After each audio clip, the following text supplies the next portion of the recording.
মাত্র ৩ মাস আগে তৃণমূল কংগ্রেসের মনোনয়নে রাজ্যসভার সদস্য হিসেবে শপথ নিয়েছিলেন অভিনেত্রী কোয়েল মল্লিক। তবে অল্প সময়ের মধ্যে সেই পদ ছেড়ে দেওয়ার সিদ্ধান্তে রাজনৈতিক মহলে তৈরি হয়েছে ব্যাপক চাঞ্চল্য। ইমেলে দলীয় নেতৃত্বকে সিদ্ধান্ত জানালেও সংসদীয় নিয়ম মেনে বৃহস্পতিবার দিল্লিতে সরাসরি রাজ্যসভার চেয়ারম্যান সিপি রাধাকৃষ্ণনের হাতে আনুষ্ঠানিকভাবে পদত্যাগপত্র জমা দেন অভিনেত্রী।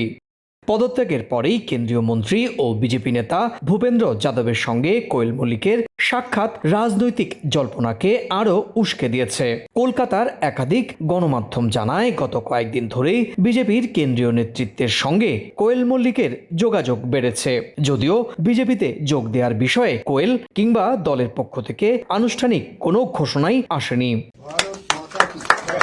কোয়েলের এই পদত্যাগ তৃণমূলের জন্য নতুন ঘটনা নয়। এর আগে সুখেন্দু শেখর রায়, সুস্মিতা দেব এবং প্রকাশ চিকপাড়াই দল ছেড়ে বিজেপিতে যোগ দেন। পরে ওই আসনগুলোতে উপনির্বাচনের জন্য তাদেরই প্রার্থী করেছে বিজেপি। আগামী 24 জুলাই এসব আসনে নির্বাচন হওয়ার কথা রয়েছে। বিজেপির কোনো একটা নেতার সাথে মিটিং করে রিজাইন করতে। কোয়েল মল্লিকের পদত্যাগ নিয়ে মুখ খুলেছেন তৃণমূল নেত্রী মমতা বন্দ্যোপাধ্যায়। ফেসবুক লাইভে নাম না করে তিনি বলেন, একজন প্রতিভাবান শিল্পী বিজেপি নেতার সঙ্গে দেখা করে পদত্যাগ করেছেন। একই সঙ্গে যারা দলে থাকতে চান না বা অন্য কোনো সিদ্ধান্ত নিতে চান, তারা যেন 21শে জুলাইয়ের আগেই তা করেন বলেও স্পষ্ট জানান মমতা।